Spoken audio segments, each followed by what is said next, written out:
శ్రీమాత్రే నమః.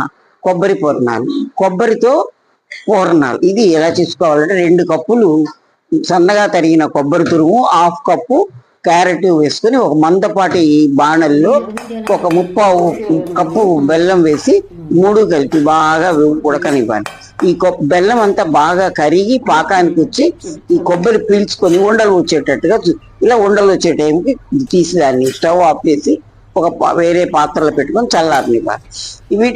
వీటిని అలా చల్లారే లోపల మనం ఏం చేయాలంటే పొంగనాల పాత్రను తీసుకొచ్చి పొయ్యి మీద పెట్టుకొని అది వేడెక్కించిన తర్వాత ఆ గుంటలో కొంచెం నూనె కానీ నెయ్యి కానీ మిక్స్చర్ వేసుకొని 1/2 కప్పు దోసల పిండి తీసుకొని ఈ ఉండలన్నింటినీ వాటిల్లో ముంచి గుంటలన్నింటిలో వేసుకొని ఒకవైపు కాలిన తర్వాత రెండో వైపు కూడా తిరగ కాల్చిన తర్వాత దీన్ని ఒక ప్లేట్లో పెట్టి తీసుకుని తింటే చాలా బాగుంటుంది. పైన క్రిస్పీగా లోపల తీయగా బాగుంటాయి.